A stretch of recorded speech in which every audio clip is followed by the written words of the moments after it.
Halo geng. Meskipun kepercayaan zaman sekarang aneh, kayak ada orang nabrak tiang yang disalahin tiangnya, ternyata zaman dulu ada kepercayaan yang lebih aneh lagi, geng. Parahnya, hal yang dulu sempat dipercaya ini sekarang benar-benar dinyatakan sebagai hal yang salah. Wah, kebayang nggak tuh? Hal gokil apa aja yang dulu sempat dipercaya? Sebelum aku kasih tahu, subscribe dulu Jalan Tikusnya ya.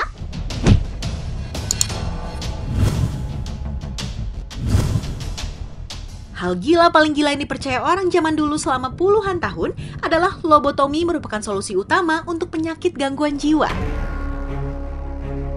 Kamu tahu apa itu lobotomi?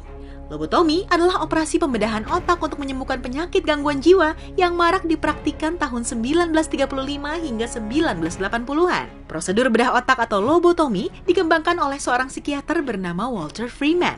Kenapa aku bilang gila? Ini karena prosedur pelaksanaannya yang nggak manusiawi, geng. Jadi begini, Walter Freeman percaya bahwa gangguan jiwa disebabkan oleh emosi dan reaksi manusia yang berlebihan. Karena itu untuk penyembuhannya, ia harus memotong jaringan-jaringan lobus-lobus prefrontal otak yang diharapkan mampu menghilangkan kelebihan emosi dan reaksi tersebut. Prosedurnya sangat sadis. Walter akan mengiris bagian depan otak manusia dengan menggunakan obeng runcing yang dimasukkan lewat rongga mata pasien. Parahnya lagi, ketika prosedur ini dilakukan, pasien tidak diberikan obat bius, melainkan disengat dengan gelombang listrik khusus agar pasien tak sadarkan diri. Mengerikan ya, tetapi kenapa bisa diterima? Ini karena setelah prosedur dilakukan, kebanyakan pasien emang lebih tenang dan hal ini dianggap sebagai sebuah keberhasilan. Namun, seiring perkembangan ilmu pengetahuan, prosedur lobotomi mulai ditinggalkan karena keluarga sadar bahwa sifat tenang seusai lobotomi dilakukan adalah lebih mirip mayat hidup. Pasien memiliki tatapan kosong. Mereka bahkan tidak mampu untuk melakukan aktivitas dasar seperti makan dan bereaksi terhadap sesuatu. Pada akhirnya, mereka tetap harus dirawat di rumah sakit sampai akhir masa hidupnya. Untung sekarang udah ditemukan obat-obat modern yang lebih manusiawi dan bermanfaat ya, geng.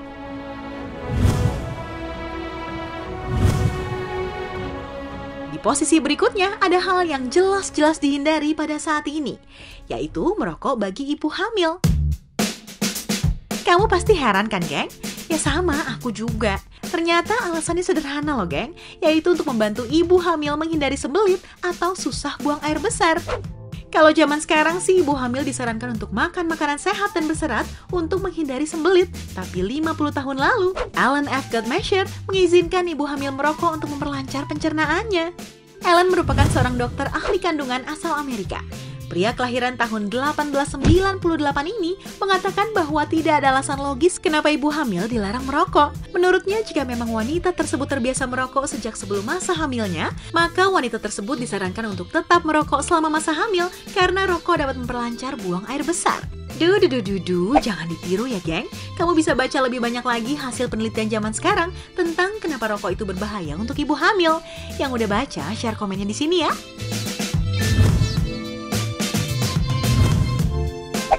Wah, kepercayaan di posisi ketiga ini membuktikan bahwa nggak ada manusia sempurna, geng.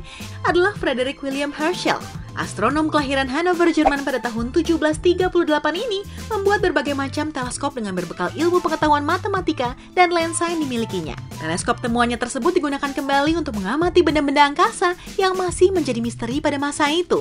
Penemuannya yang paling populer dan menjadikannya sebagai The King's Astronomer adalah planet Uranus beserta kedua satelitnya, Titania dan Oberon. Tapi teorinya yang sempat bikin pusing masyarakat dunia adalah ia percaya bahwa matahari sebenarnya adalah sebuah planet dan tidak sepanas yang kita kira. Matahari juga dapat dihuni layaknya bumi. Penghuninya adalah para alien yang sudah beradaptasi dengan suhu matahari tersebut. Kalaupun matahari terlihat panas dan berbahaya, itu hanya karena awan yang berada di sekelilingnya. Tapi untungnya teori ini dihapuskan 50 tahun kemudian. Jadi matahari nggak panas ya? Maksudnya matahari yang mall kali ya.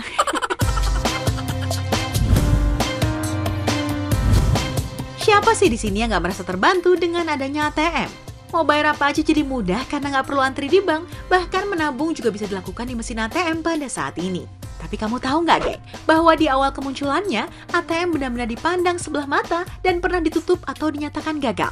Meskipun nama John Shepard Baron lebih dikenal sebagai penemu mesin ATM pada tahun 1967, namun kita nggak boleh melupakan Luther George Simeon. Ahli di bidang fotografi inilah yang menjadi penggagas ide mesin ATM di dunia. Pada tahun 1934, Simian memiliki ide membuat pelanggan bank dapat melakukan transaksi finansial tanpa bertemu dengan teller. Setelah menunggu selama 6 bulan, Citicorp pun merespon tawaran inovasi Simian tersebut. Namun sayangnya, geng, teknologi ATM pada masa itu justru banyak digunakan oleh para penjudi dan pekerja prostitusi yang memang merasa malu jika harus melakukan transaksi langsung bertemu dengan teller di bank. Hal inilah yang akhirnya membuat stigma negatif tentang mesin ATM sehingga peminatnya hanya sedikit pada saat itu. ATM Simian pun dianggap gagal dan ditutup. Orang zaman dulu dikasih inovasi kok malah gitu ya. Kesel aku. Di posisi terakhir, ada pelajaran paling aneh dan gak masuk akal yang diajarkan pada siswa sekolah dasar di negara bagian Indiana pada tahun 50-an, yaitu pelajaran mengenal senjata api.